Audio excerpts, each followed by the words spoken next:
إن الحمد لله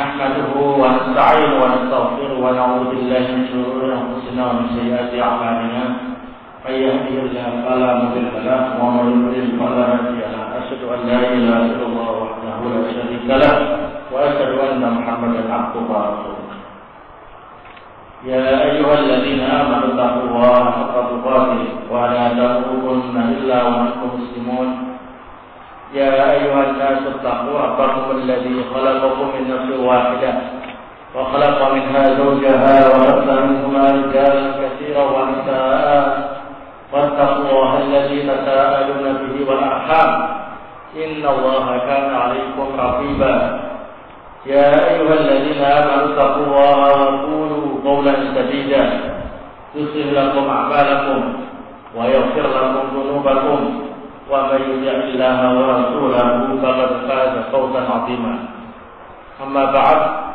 فإن أصدق الحديث كتاب الله تعالى وخير الهدي هدي محمد صلى الله عليه وعلى آله وسلم وشر الأمور محدثاتها وكل محدثة بدعة وكل بدعة ضلالة وكل ضلالة في النار أعاذني الله وإياكم من النار.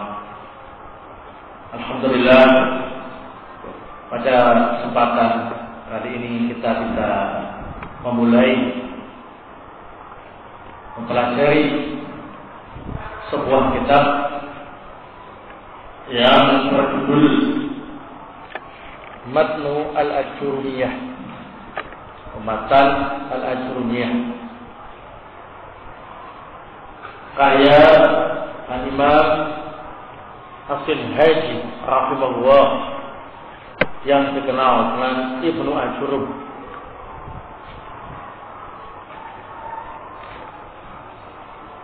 Sebelum kita membahas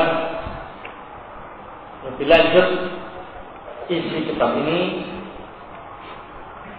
perlu saya sampaikan beberapa muqaddimah.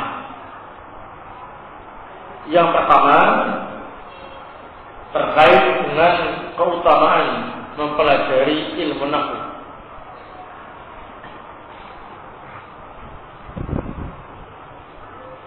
Kemudian yang kedua akan saya jelaskan pula tentang definisi ilmu nahwu dan apa yang dibahas dalam ilmu nahwu. Yang ketiga akan saya jelaskan tentang biografi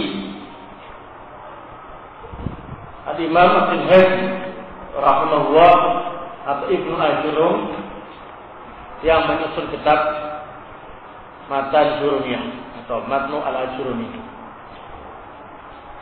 Baru setelah itu kita akan membahas kaidah-kaidah nahwu yang beliau tulis dalam kitab. Mudah-mudahan usaha kita dalam menjelaskan kitab ini diridhoi Allah Subhanahu wa taala sehingga bisa bermanfaat baik untuk saya pribadi atau untuk nanti semuanya pada umumnya. Amin ya rabbal alamin. Yang pertama tentang keutamaan mempelajari ilmu nahwu.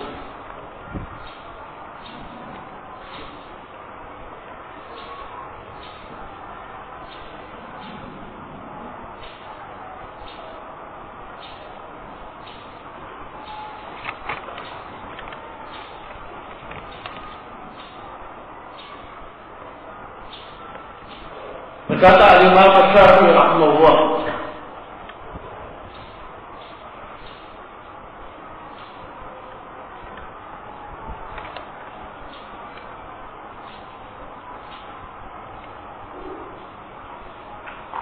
yang disebutkan dalam kitab Suduratul Zahab karya Ibnu Imad Al-Hambali, halaman 231.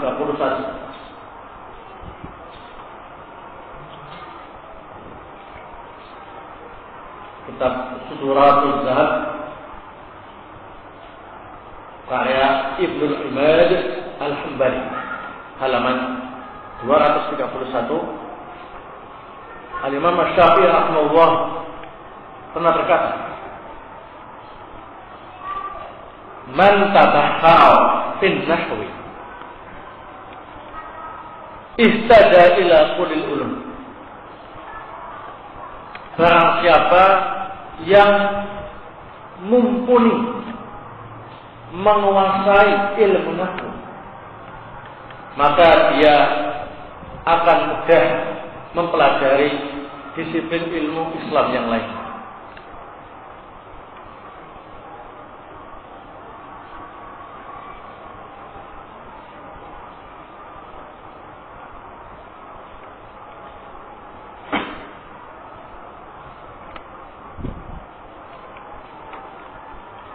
Man tatahhara fil nahwi ihtaja ila kulli ulum.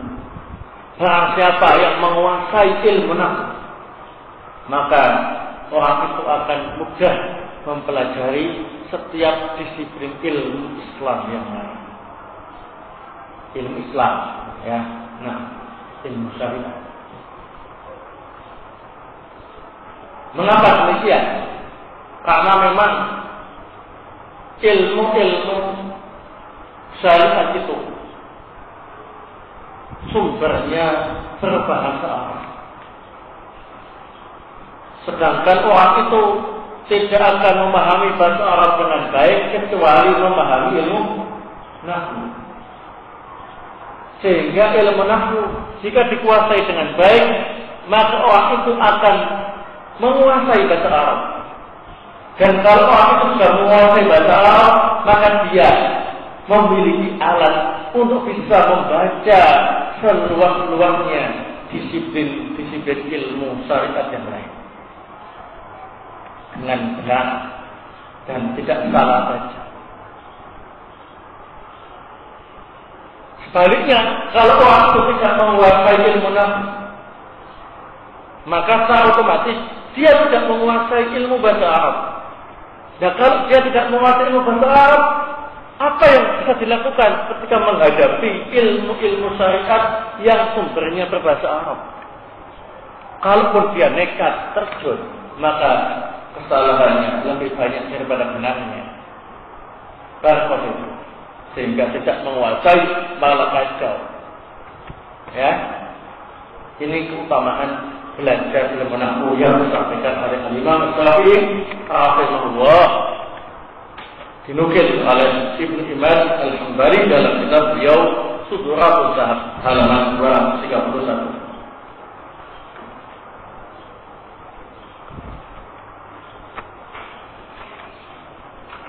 Nah,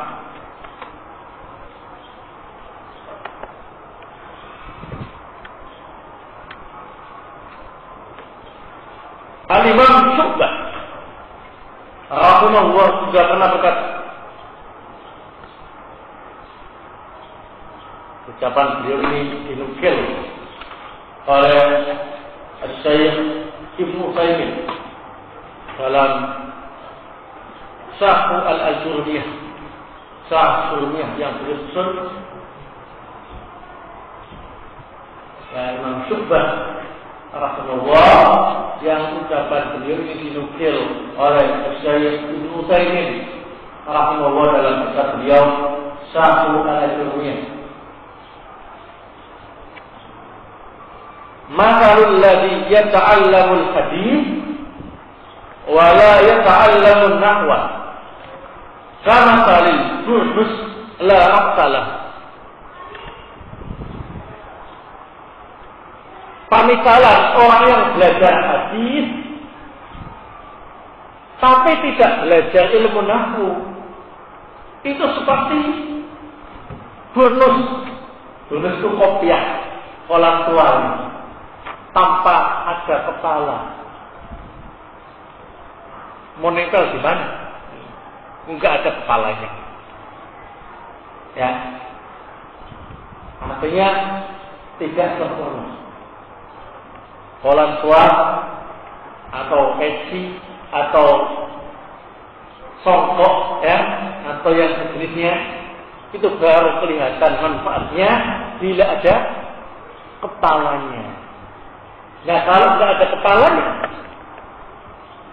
kurang bermanfaat. Begitu pula belajar haji tanpa belajar nahwu terlebih dahulu, maka bagaikan bonus, yakni peci atau songkok atau kopiah tanpa kepala. Kurang mantap. Kenapa demikian? Karena haji itu berbahasa Arab. Dan kalau orang itu tidak menguasai bahasa Arab, maka bagaimana dia bisa memahami hadis dan faedah-faedah hadis? Bagaimana pula dia bisa membaca hadis dengan benar? Nah ini pentingnya apa ini? Belajar ilmu nahwu. Belajar hadis tanpa belajar nahwu dulu itu seperti orang pakai songkok atau peci tapi tidak ada kepalanya. Tak nempel ya. Ini perkataan Al-Imam Syu'bah rahimahullah.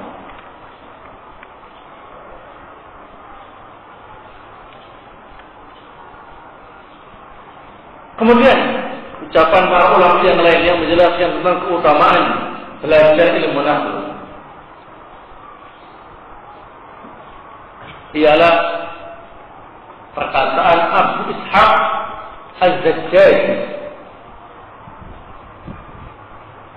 Abu Ishaq Az-Zajjaj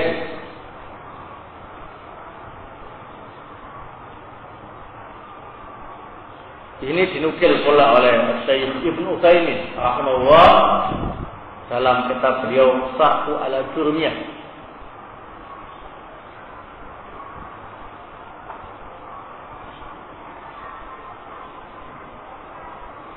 Berkata Abu Ishaq Az-Zajjaj, sami'tu Abul Abbas Al-Mubarak yaqul,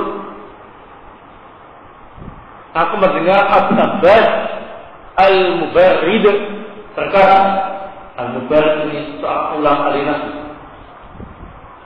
pendekar nahwu di zamannya. Al-Mubarid yang punya kuliah Abu Abbas.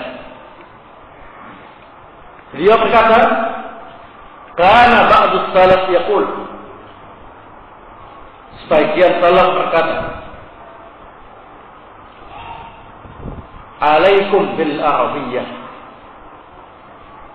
wajib bagi kalian untuk belajar bahasa Arab. Alaikum bil arabiyyah, wajib bagi kalian belajar bahasa Arab.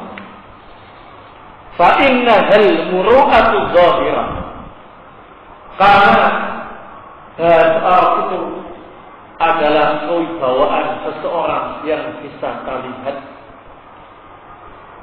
bisa menampakkan kewibawaan seseorang.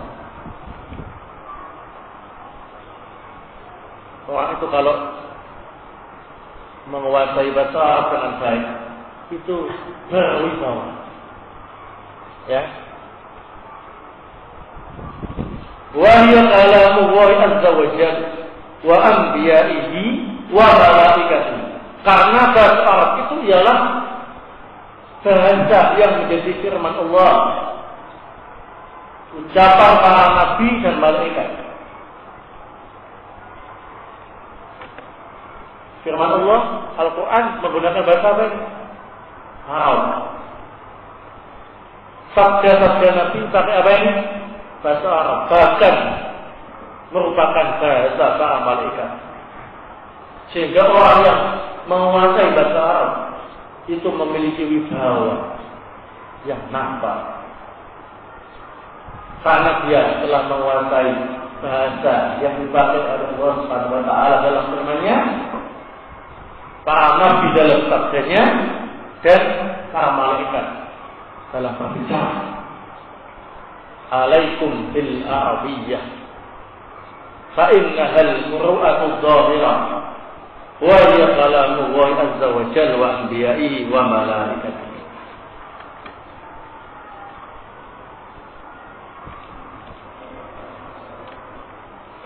Nah,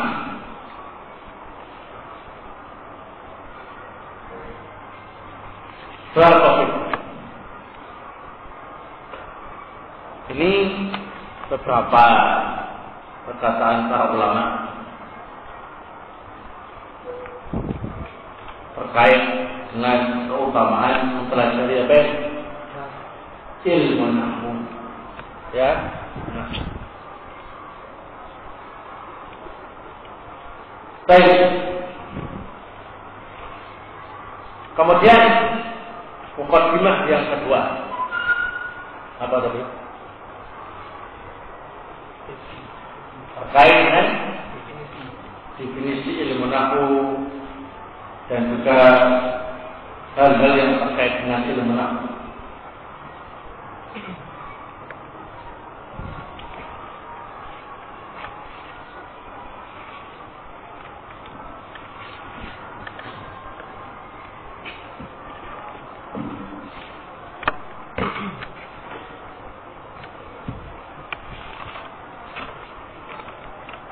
Nahwu menurut bahasa, lughatan menurut bahasa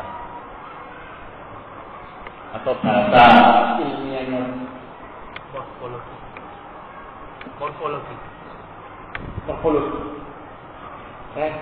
teknologi. Oh iya. Menurut bahasa memiliki banyak makna. Kalimat nahwu secara bahasa memiliki banyak makna.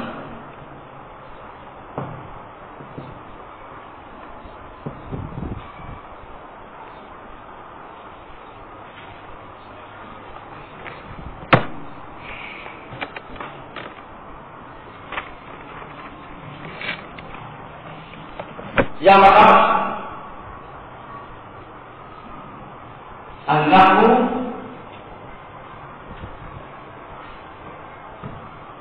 memiliki makna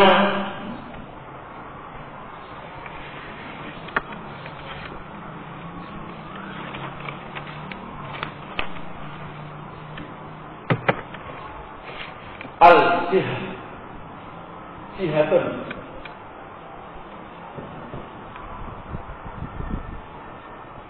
arah. Jihatun artinya apa? Arah.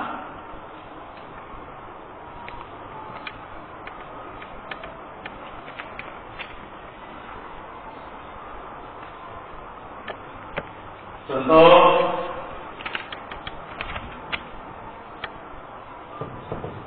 zahabtu nahwa fulan.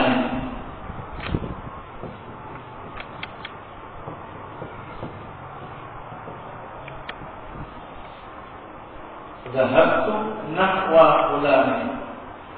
Itu maknanya berarti aku pergi ke arah si fulan. Karena nahwu di sini maknanya adalah jihad. Sama dengan ucapan zahabtu jihada fulan.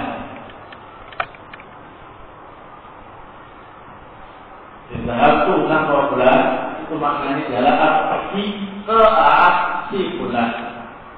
Si fulan itu ya, si anu ya. Ya namanya siapa ya? Itu maknanya sama dengan zahabtu jihada fulan.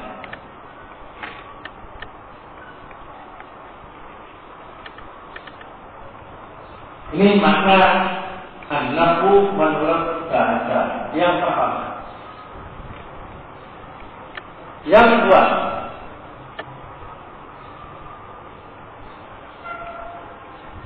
memiliki makna asyibhu wal bid'ah.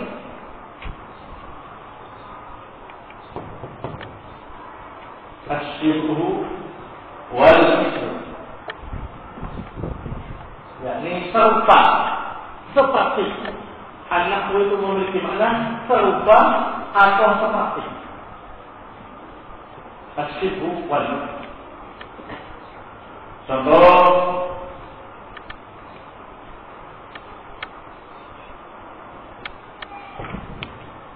Zaidun nahwu fulan.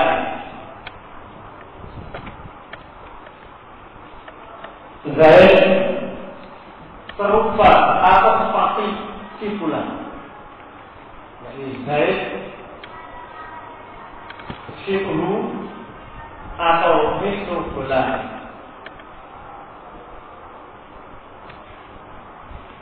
Zaid itu serupa atau seperti si fulan. Nahwu artinya syibhu dan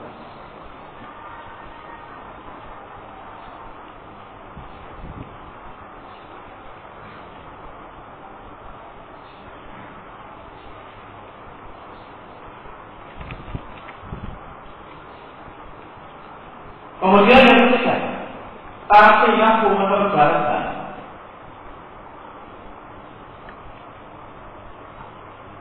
Dan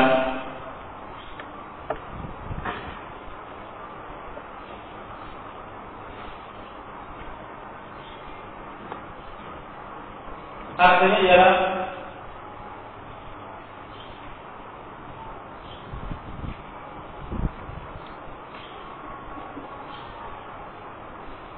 al-qadr.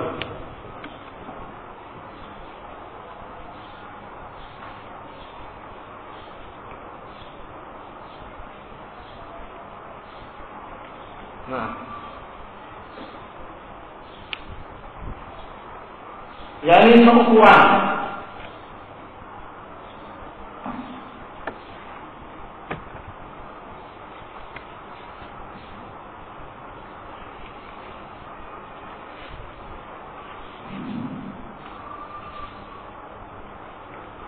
atau al-miqdar, al-qadr atau al-miqdar, ukuran. Contoh, ini nahwu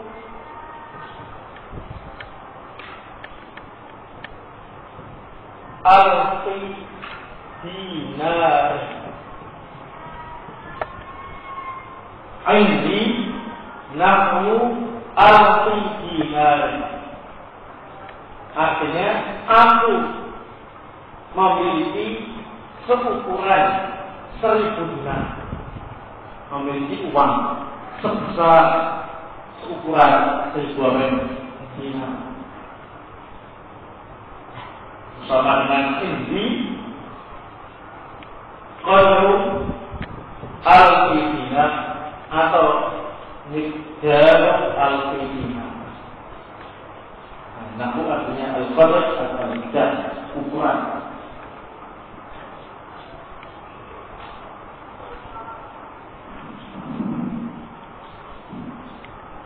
Nah,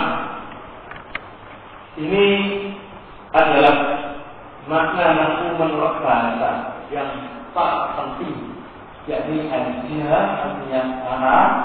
Yang kedua ialah sisi wal itu artinya serupa atau seperti. Yang ketiga ialah al-qadr wal miqdar artinya seukuran. Itu makna nahwu menurut bahasa.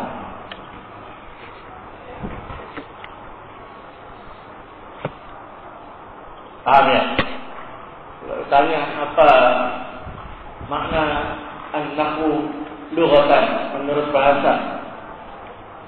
Jawabannya al-jihad wal syibhu wal mithlu wal qadr wal miqdar. Ya. Nah, itu menurut bahasa. Adapun ilmu nahwu menurut istilah al-nahwu, istilah ulama al-nahwu,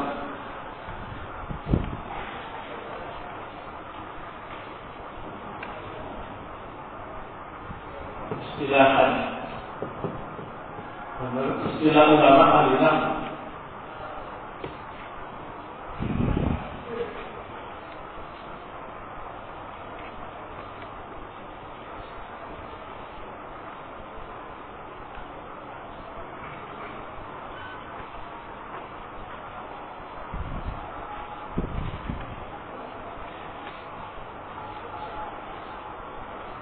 ialah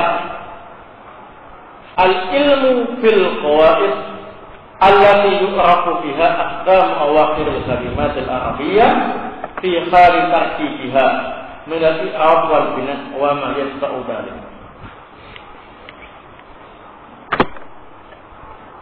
Ilmu nahwu ialah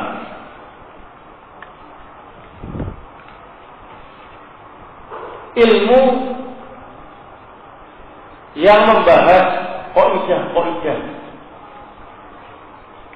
membahas kaidah-kaidah untuk mengetahui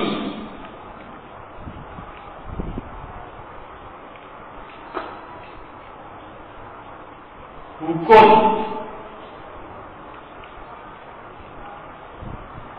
akhir suatu kalimat Arab, untuk mengetahui hukum akhir kalimat Arab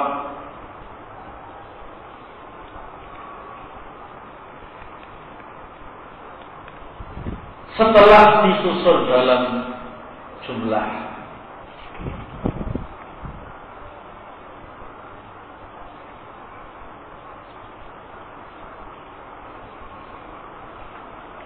Apakah terjadi perubahan ataukah tidak, dan hal-hal yang terkait dengan itu.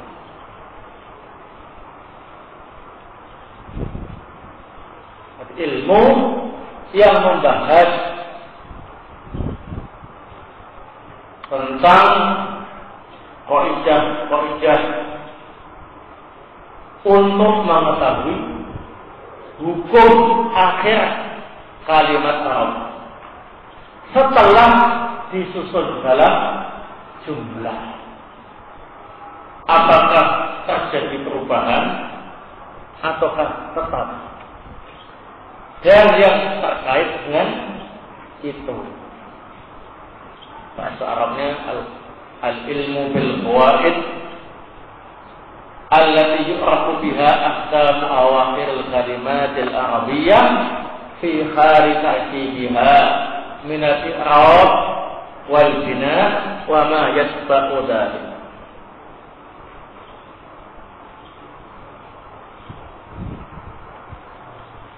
Untuk memperjelas definisi ilmu nahwu tadi, perhatikan contoh berikut ini.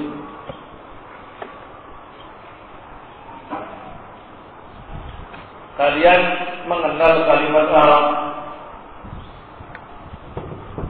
Zaidun.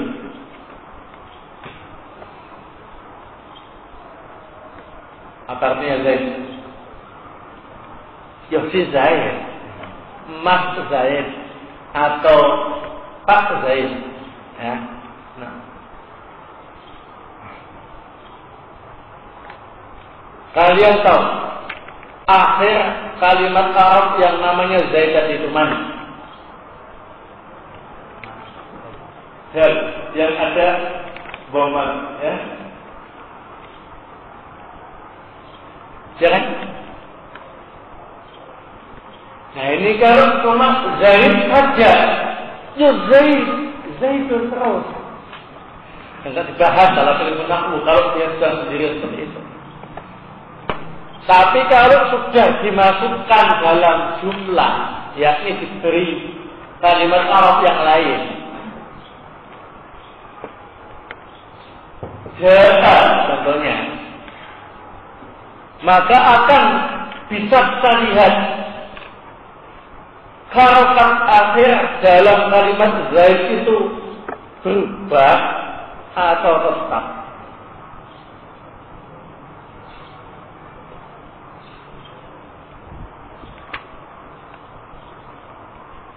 Ja'a Zaidun, alhamdulillah, kebetulan tetap dibaca Zaid, ya kan? Dikasih ra'aitu, artinya aku melihat, ternyata bacanya Zaid, berubah. Dikasih yang lain, Ain menjadi an Zaidin. Loh, berubah lagi. Saat bisa kita simpulkan kalimat Zaidun itu ketika dimasukkan dalam jumlah, harokat akhirnya mengalami perubahan.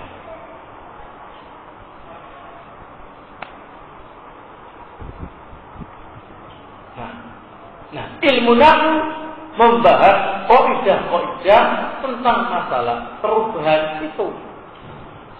Kenapa kok dia bisa berubah-ubah? Kenapa dia dibaca Zaidun? Kenapa dia dibaca Zaidan? Kenapa dia baca apa yang Zaidun?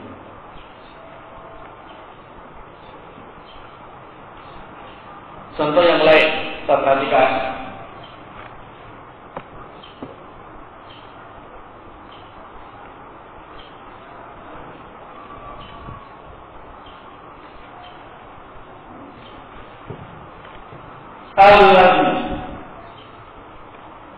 Allazi itu artinya apa?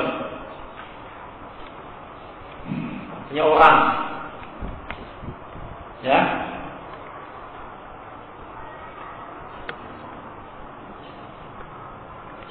Lihat harakat akhirnya. Tidak ada harakatnya. Sukun, ya kan? Ya kan? Dalam ilmu nahwu baru dikaji kalau dia dimasukkan dalam sebuah jumlah, yakni diberi tambahan kalimat yang lain.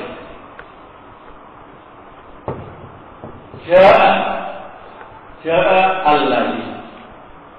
Allazi apa? Kita lihat allazi. Qoma. Setelah datang orangnya berdiri. Jika ditambahkan doa itu, ra'aitu allazi qoma, tetap allazi. Dikasih allazi qoma, tetap allazi.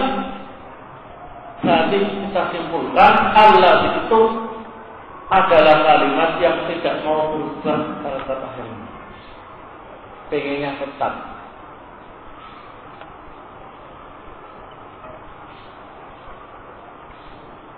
Mengapa kok tetap dibahas dalam ilmu nahwu? Kenapa ketika dikasih ja'a dibaca allazi, ketika dikasih ra'a itu dibaca allazi, kenapa dibaca allazi juga ketika diberi tambahan an? Sehingga kesimpulannya ilmu nahwu itu hanya membahas seputar harakat akhir suatu kalimat Arab setelah masuk dalam jumlah, yakni setelah dikasih tambahan kalimat yang lain. Adapun cara bikin Zaidun itu tugasnya ilmu sharaf. Dari zada yazidu zaidan. Nah, itu tugasnya apa ini? Ilmu sharaf. Harus dipikir-pikir bagaimana tugas yang diemban oleh ilmu sharaf dengan tugas yang diemban ilmu nahwu. Jawabannya berat ilmu sharaf. Karena sharaf itu membuat atau membentuk ilmu yang mempelajari tentang pembentukan apa ini? Suatu kalimat. Kalau nahwu tugasnya cuma akhir kalimat, itu pun setelah masuk dalam jumlah. Kalau tidak masuk dalam jumlah tidak dibahas. Kalaupun dibahas, karena akan dimasukkan dalam jumlah. Itulah yang dimaksud dan yang terkait dengan. Jadi ilmu nahwu menurut istilah ialah ilmu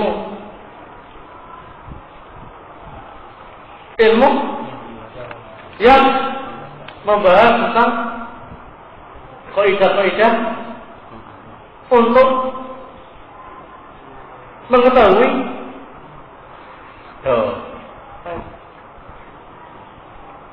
hukum akhir kalimat Arab setelah masuk dalam jumlah. apakah terjadi perubahan ataukah tetap, dan yang terkait dengannya. Coba diulang, apa definisi ilmu nahwu menurut istilah Mahmud? Mengetahui kaidah ilmu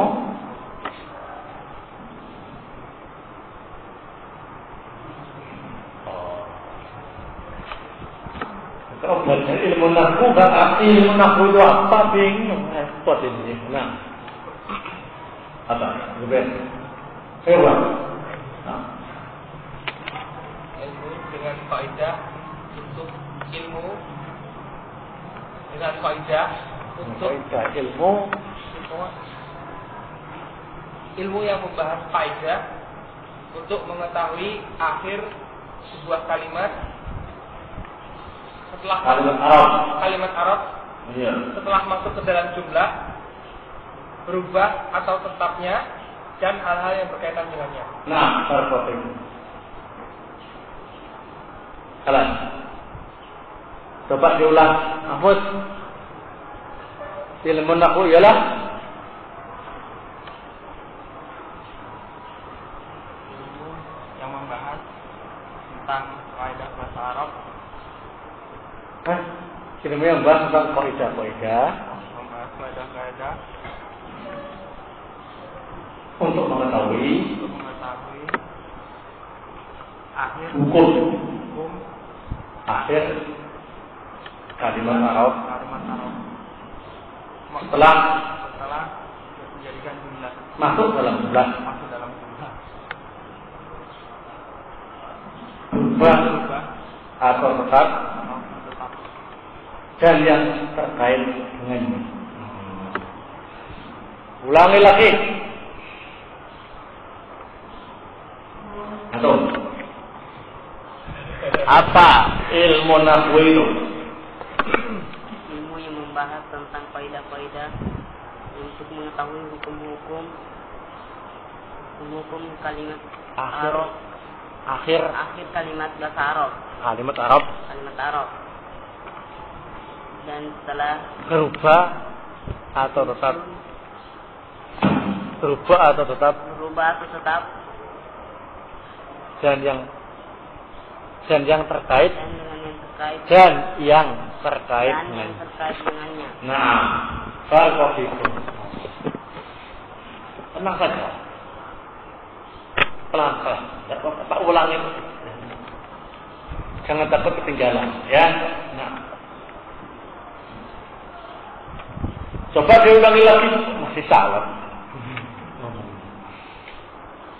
Baik, betul.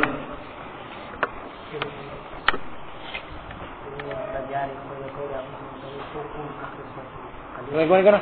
Ilmu yang mempelajari kaidah untuk mengetahui hukum akhir kalimat bahasa Arab setelah masuk dalam jumlah. Apakah itu kalimat tetap dan hal yang berhubungan. Nah, kalau topik. Baik. Enggak apa-apa, beda bahasa, yang penting maksudnya sama, ya. Nah, nanti kita pakai yang terbaik.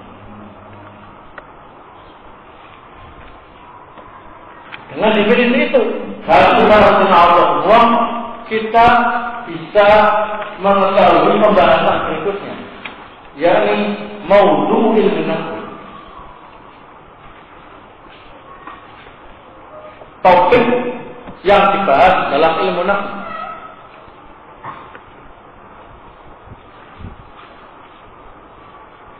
Kita tahu definisi ilmu nahwu menurut bahasa, bisa tahu menurut istilah sekarang topik yang dibahas dalam ilmu nahwu.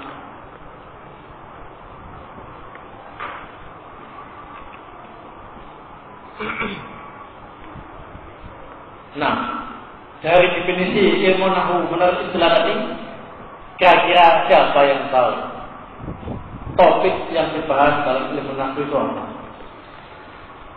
Nah, apa? kalimat Arab akhir kalimat Arab dalam jumlah titik dan yang terkait dengannya. Topik pembahasan ilmu nahwu hanya seputar akhir kalimat Arab setelah masuk dalam jumlah dan yang terkait dengannya. Bukan bahasa Indonesia, bahasa Inggris, apa tidak. Kalaupun bahasa Arab yang bisa bahas dalam ilmu nahwu hanya akhir kalimatnya, ya. Dan itu pun setelah masuk dalam jumlah.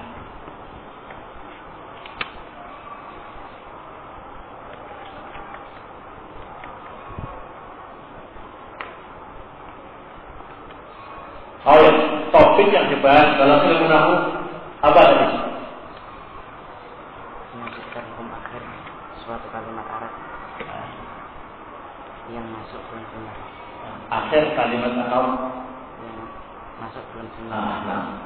Baik. Topik bahasan ialah akhir suatu kalimat Arab yang masuk dalam jumlah dan yang terkait dengannya. Ya, itu saja topik bahasanya. Nah,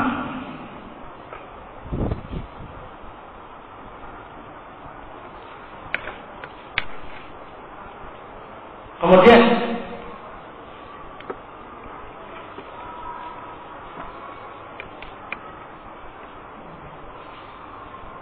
pembahasan berikutnya, yakni terkait dengan faedah belajar ilmu nahwu.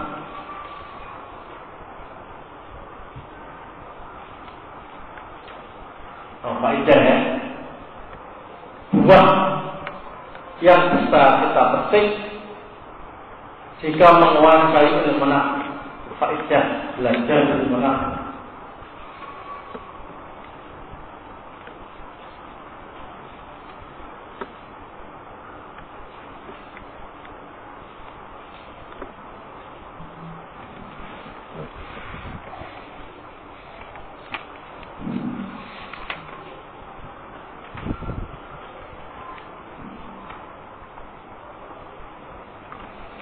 Yang pertama,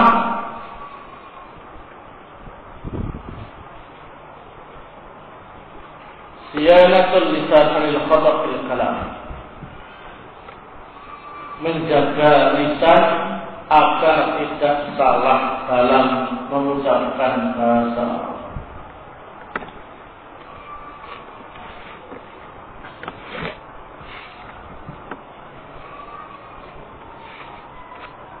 Menjaga lisan agar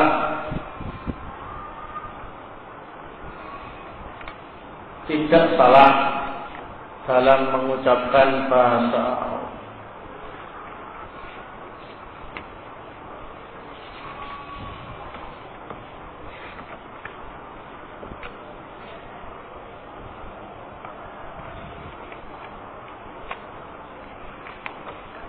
Bahkan kalian ngomong, ya akhi, ja'a Zaidan. Salah, ya. Kalau tahu ilmu nahwu, dia pasti mengatakan ya akhi, ja'a Zaidan. Ya kan?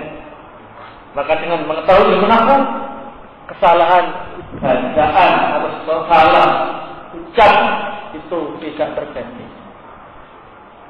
Kalaupun terjadi, subhanallah, ya sabqul lisan, karena beliau juga enggak sengaja, ya, kadang saking cepatnya, ya, nah, atau karena kaku lama enggak diucapkan, padahal dia tahu, ya harus sedikit,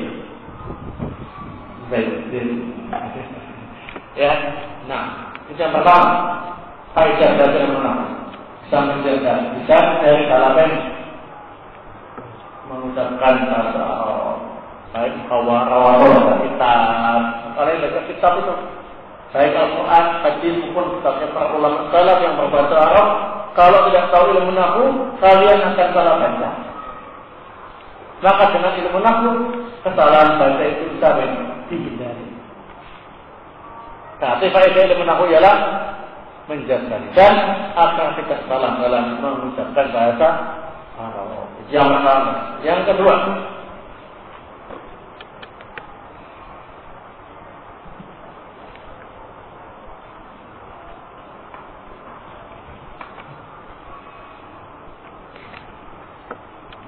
sebagai alat untuk memahami Al-Quran dan Sunnah.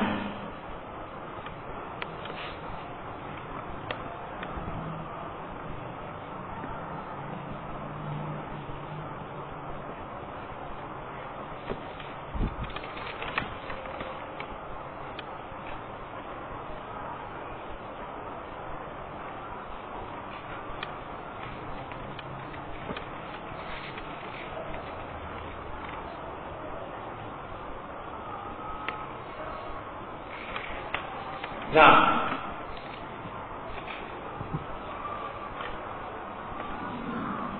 ini perlu saya beri contoh konkret mengapa belajar ilmu nahwu itu penting sekali. Karena ilmu nahwu itu salah satu alat untuk bisa memahami Al-Quran wal Hadis.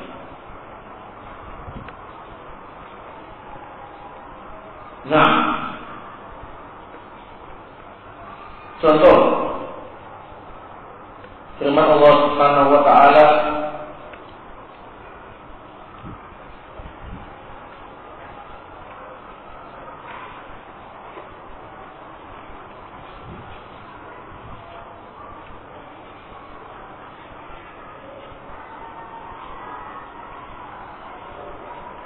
wa lam yakul lahu kufuwan ahad. Siapa ini? Al-Ikhlas.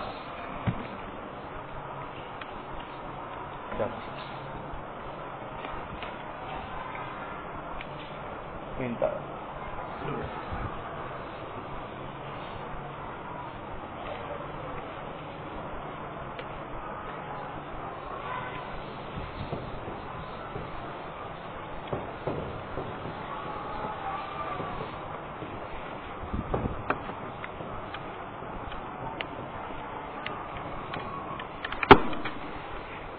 Walam yakul lahu kufuwan ahad.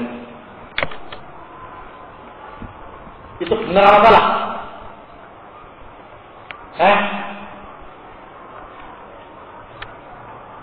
Benar apa salah? Benar. Salah kalian gimana? Walam yakul lahu kufuwan ahad. Benar apa salah? Benar. Nah,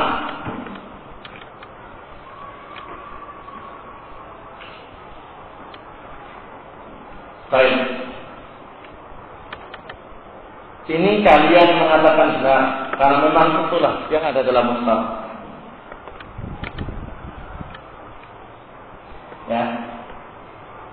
Dan itu dijaga oleh ilmu nahwu. Yang maknanya tidak ada seorang pun yang setara sejajar dengan Allah Subhanahu wa taala. Tidak ada seorang pun yang setara atau yang sejajar dengan Allah Subhanahu wa taala. Kalau ada orang enggak pernah baca Quran, terus disodori Al-Quran tanpa harokat,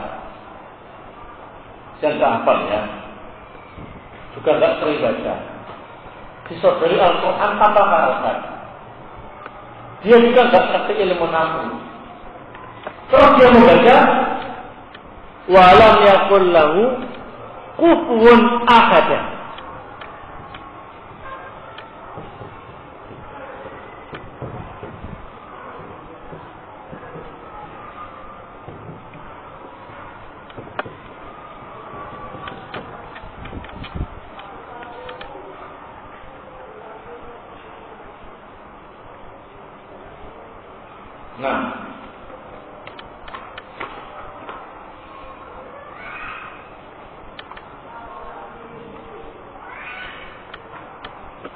walam yakul lahu kufuwan ahad.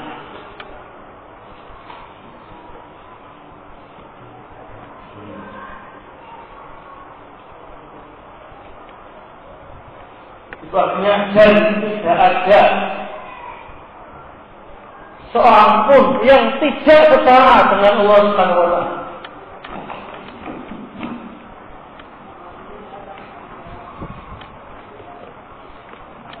Maknanya tidak ada seorang pun yang tidak setara dengan Allah Subhanahu wa taala. Berarti iya, semuanya setara dengan Allah Subhanahu wa taala. Kalau mensejajarkan Allah Subhanahu wa taala dengan makhluknya, perbuatan apa yang namanya? Syirik. Kesyirikan. Hanya salah baca kufuwan yang harusnya kufuwan, ahad dan yang harusnya ahad. Jatuh dalam kesyirikan.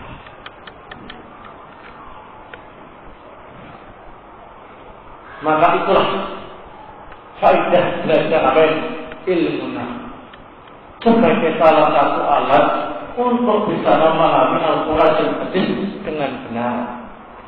Karena kalau salah baca, karena salah dengan alasan tidak paham kamu, maka bisa menyebabkan rusak makna Al-Quran dan Hadis. Bahkan penyimpangannya sangat jauh. Nah, kenapa orang kufuwan? Kenapa harus ahadun? Nanti akan dibahas pada pertemuan. Yang penting kalian tahu yang benar ialah walau yakul lahu kufuwan ahad, yang artinya tidak ada seorang pun yang sejajar dengan Allah Subhanahu wa taala.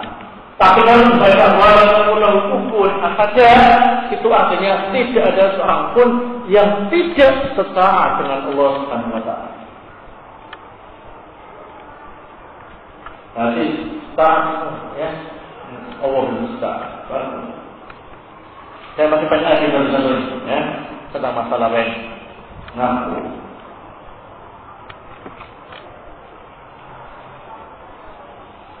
ini faedah belajar ilmu nahwu. Nah,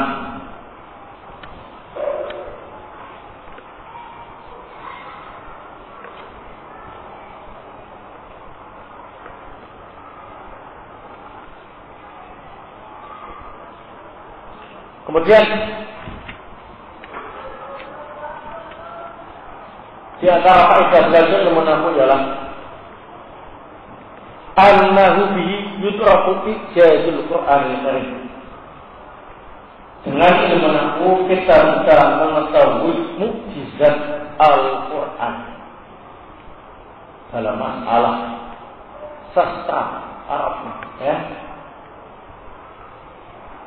Dengan belajar ilmu nahwu kita bisa mengetahui mukjizat Al-Quran dalam hal sastra Arabnya.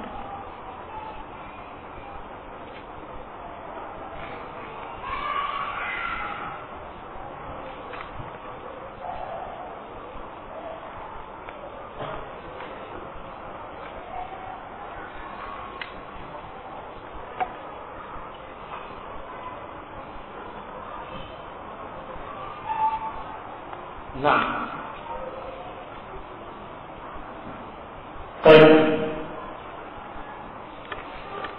setelah itu pembahasan berikutnya tentang masalah nahwu ialah hukum mempelajari ilmu nahwu.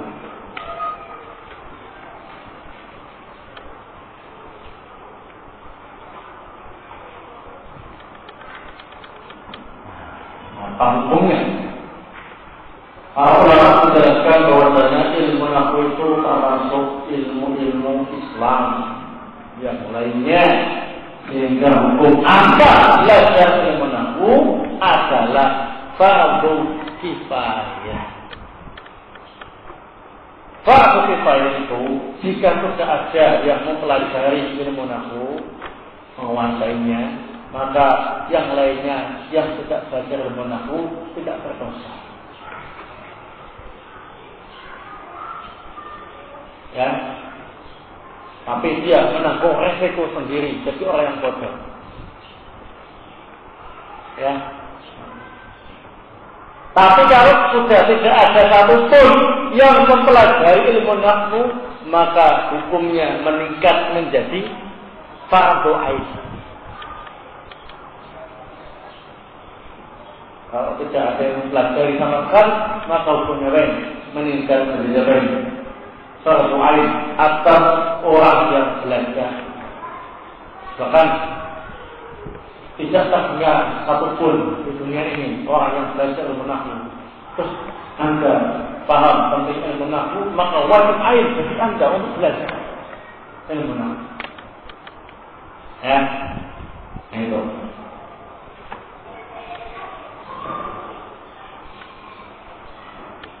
Kemudian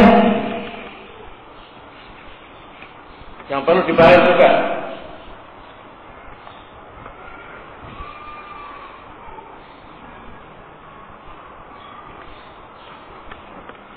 ya tentang siapa yang pertama kali menyusun kaidah-kaidah ilmu nahwu.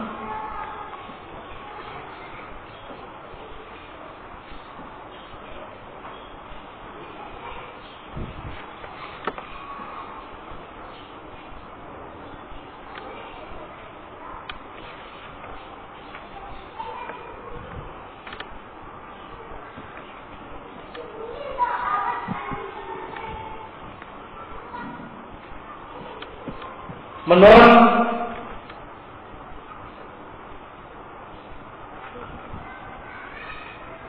keterangan yang masyhur dalam masalah ini,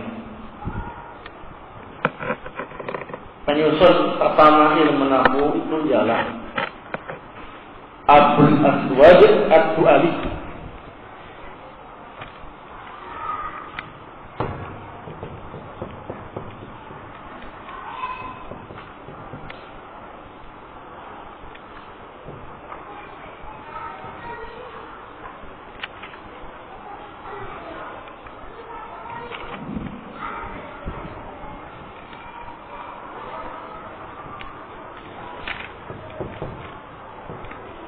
Abul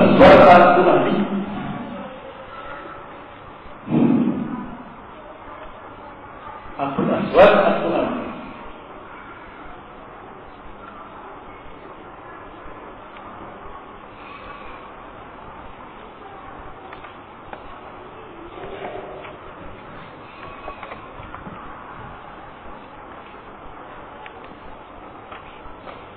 Nama aslinya Zalim bin Amr.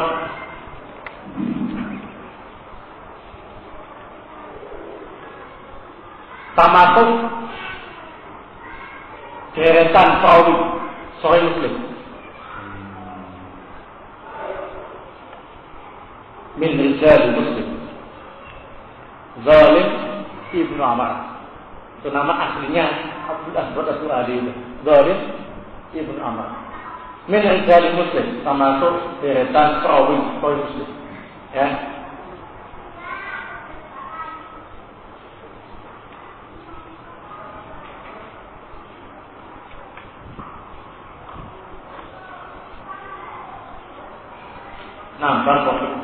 Tapi menurut Syekh Mubil bin Hadi Al-Wadi rahimahullah,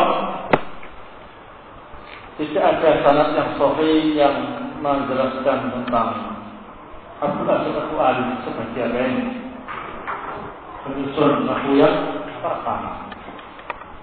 Dia belum menemukan riwayat sanad yang sahih yang menjelaskan bahwa Abdul Aswad ad-Du'ali ini adalah penyusun pertama ilmu nahwu. Tidak mendapati demikian. Tapi ini merupakan cerita yang masyhur kalangan para ulama alimah bahwasanya penyusun pertama ilmu nahwu ialah Abdul Aswad ad-Du'ali. Yang nama aslinya siapa? Amr. Zalim ibnu Amr bin Jarir.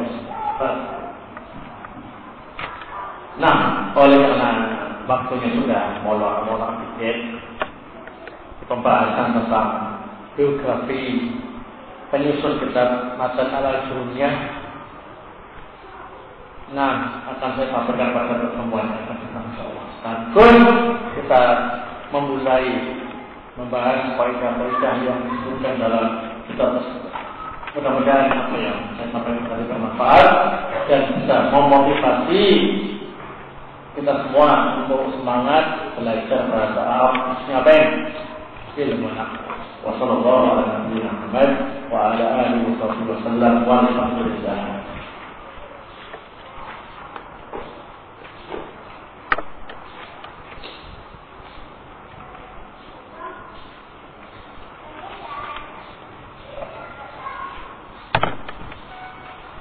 Antum usul yang apa? Penting sampai selesai. Kepala begitu selesai semua harus Pak. Selesai semua aja, jangan sedikit-sedikit. Nanti apa namanya dicocokkan dengan hasilkan. Ya. Karena ada yang luput. Nah, contoh-contohnya tulis semua. Tapi yang bahasa basinya jangan ya. Seperti jam molor, jangan tulis. Ya? Enggak. Itu namanya bahasa basi. Jangan ditulis. Jangan dicatat ya.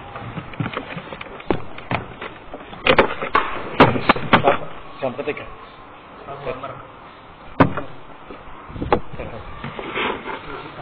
Oh, tulisita. Takbik. Maka kita tulis.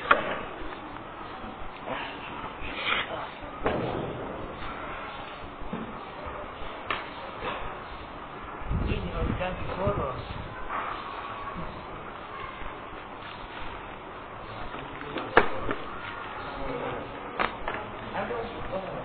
Siapa yang nggak bosan?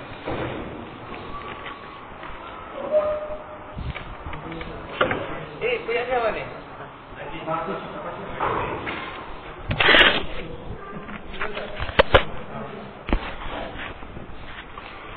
Sama air. Belakang.